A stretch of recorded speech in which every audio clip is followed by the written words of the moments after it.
Assalamualaikum warahmatullahi wabarakatuh. Berkaitan dengan elemen yang ada dalam diri manusia, sebagaimana kita ketahui bahwa dalam diri manusia itu terdapat susunan dari 4 elemen, yaitu air, api, udara, dan tanah. Masing-masing mempunyai karakteristik atau sifat tersendiri. Lebih rincinya, dari keempat elemen tersebut, ada yang berkarakter panas, ada yang berkarakter dingin atau sejuk. Dan dari yang panas tersebut, ada yang namanya panas kering, ada juga panas basah.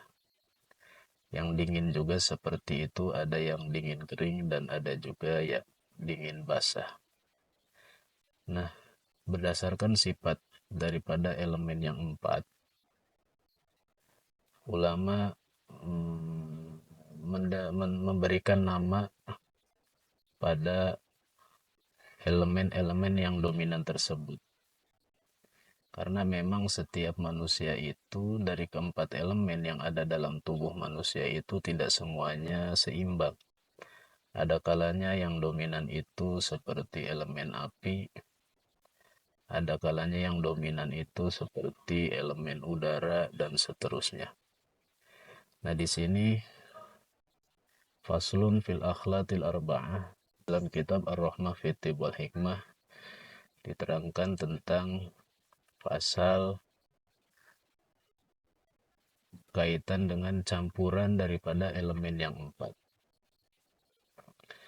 Al-awalu kholatus sofro. Yang pertama adalah campuran yang disebut dengan sofro. Karakternya yaitu wahuwa harun yabisun. Campuran sofro itu berkarakteristik panas kering. Asluhu mutawallidun min unsurin nari tabi'i. Asalnya dia terlahir dari elemen api, elemen alamiah yang disebut dengan api. Wa maskanuhu, adapun posisinya orang sofro.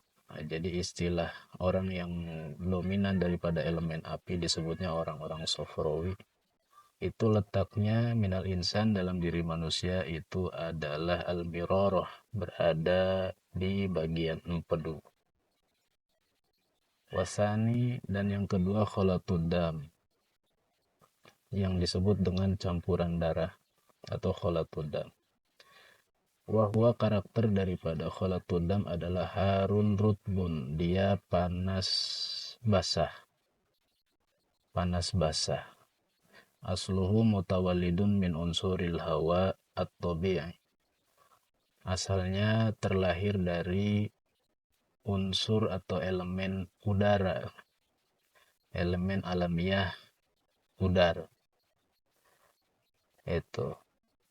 Wa maskanuhu minal insan al-kabid, tempatnya atau posisinya dalam diri manusia itu adalah berada di bagian jantung. Jadi untuk orang yang kelebihan unsur hawa, unsur udara, maka itu disebut dengan orang damawi. Orang-orang damawi karakteristiknya adalah panas basah.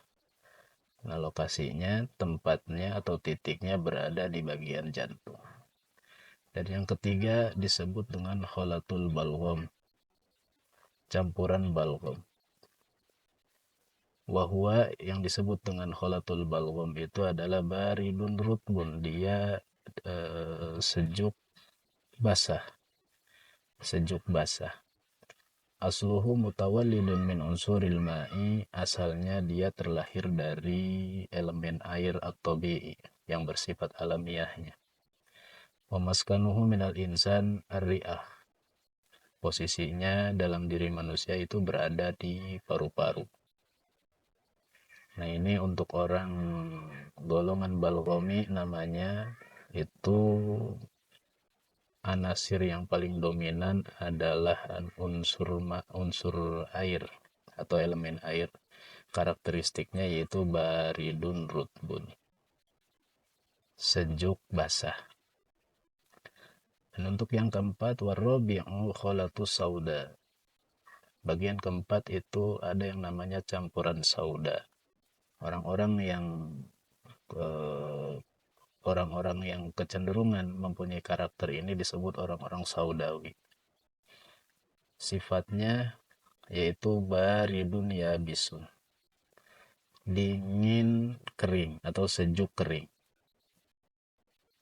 Asluhu mutawalidun min unsuril ardi, asalnya terlahir daripada elemen bumi atau elemen tanah atau tabi'i.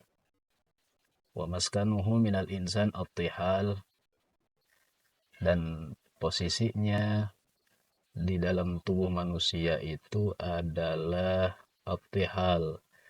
Dia berada di bagian limpa, Jadi orang-orang Saudawi itu dia lebih cenderung di dalam tubuhnya itu mempunyai karakteristik bari dunia bis. Dia bersifat dingin kering karena kebanyakan dalam tubuhnya itu lebih dominan elemen bumi atau elemen tanah. Nah, itu posisinya berada di bagian limpa. Fahadil akhlatul arba'ah. Nah, campuran yang empat ini yang disebut elemen air, api, udara, dan tanah itu biha qiwamul badan. Dengannya lah tegapnya badan kita atau tubuh kita. Wa minha, dan dari yang keempat elemen tersebut pula lah solahuhu, baiknya tubuh kita atau sehatnya tubuh kita. Wa minha, dan dari keempat elemen tersebut pula pasaduhu, rusaknya tubuh kita atau sakitnya tubuh kita. Nah, ini penjelasannya insya Allah nanti di bagian faslun fil amzijah. Insya Allah mudah-mudahan ada kesempatan kita lanjut pembahasan berikutnya. Wallahu a'lam bishawab. Semoga bermanfaat. Wassalamualaikum warahmatullahi wabarakatuh.